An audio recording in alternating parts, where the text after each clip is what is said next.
दशकों से उत्तर कोरियाई समाज दुनिया का सबसे कटा हुआ और रहस्यमय समाज रहा है।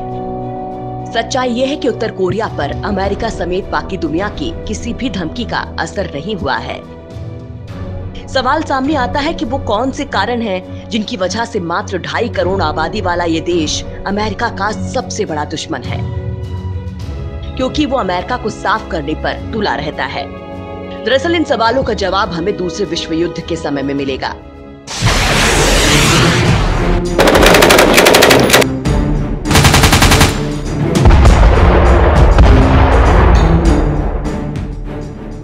(1945) में दूसरे विश्व युद्ध के बाद कोरिया पर जापान का राज जाता रहा,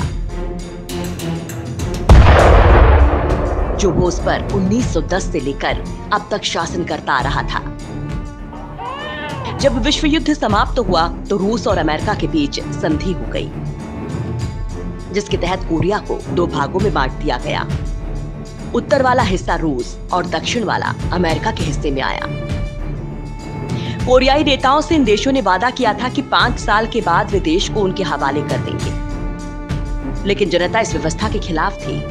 नतीजा ये हुआ कि जल्द ही कोरिया में विरोध प्रदर्शन होने लगे। हालात देखते हुए अमेरिका ने 1948 में अपनी समर्थक सरकार का गठन कर दिया। वहीं कोरिया के उत्तरी हिस्से में रूस और चीन के समर्थन वाली साम्यवादी सरकार बनी। पर परस्पर विरोधी विचारधारा की सरकारें बनने के बाद ये तय हो गया कि जल्द ही उत्तर और दक्षिण कोरिया एक दूसरे के खिलाफ मोर्चा खोल देंगे।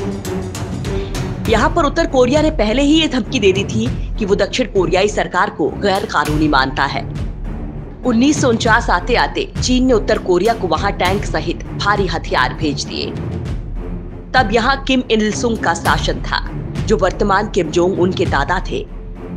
अब चीन और रूस के समर्थन से 25 जून 1950 को दक्षिण कोरिया पर अचानक आक्रमण कर दिया। कुछ ही दिनों के भीतर दक्षिण कोरिया का एक बड़ा हिस्सा उत्तर कोरिया के कब्जे में चला गया।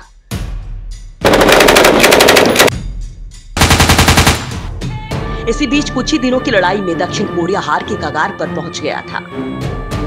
लेकिन अमेरिका ने संयुक्त राष्ट्र सुरक्षा परिषद से एक प्रस्ताव पास करवाकर 10 लाख सैनिक दक्षिण कोरिया भिजवा दिए।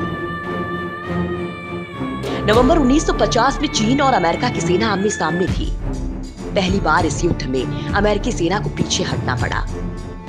लड़ाई शुरू हुए 1 साल से ज्यादा समय बीत गया था। चीन, उत्तर कोरिया और अमेरिका सहयोगी देशों की सेनाएं अपने मोर्चों पर जमी हुई थी। लेकिन रूस में स्टालिन की मौत के बाद हालात बदल गए और सभी ने 27 जुलाई को युद्ध विराम समझौते पर दस्तखत कर दिए।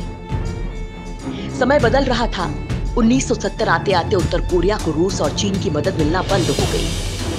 1990 के दशक में उत्तर कोरियाई नेता किम टू ने कहा कि वो राजनीतिक आजादी, आर्थिक आत्मनिर्भरता और सैन्य स्वायत्तता की ओर बढ़ेंगे। और यहाँ से उत्तर कोरिया पूरी दुनिया के लिए सिरदर्द बनना शुरू हो गया।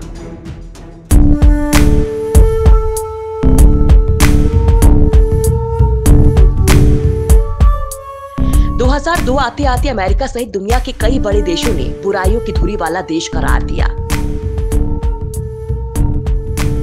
हालांकि राजनीतिक और आर्थिक रियायतों के एवज में परमाणु कार्यक्रम त्यागने के लिए उसे काफी मनाया गया, लेकिन कोई नतीजा नहीं निकला। क्लिंटन के कार्यकाल में उत्तर कोरिया के परमाणु अड्डों पर हमले की रणनीति पर विचार किया गया था, लेकिन उस समय माना गया कि इसके खतरे बहुत ज्यादा हैं। ये कहा जाता रहा कि वर्तमान उत्तर कोरियाई नेता किम जोंग उन से वार्ता करना असंभव है, क्योंकि उन्हें नासमझ के तौर पर लिया जाता रहा है। तब से लेकर अब तक उत्तर कोरिया अमेरिका को मिटा डालने के सपने देखते रहा। हालांकि उसके और चीन के बीच हुई एक संधि के कारण उसके पास चीन का संरक्षण भी है।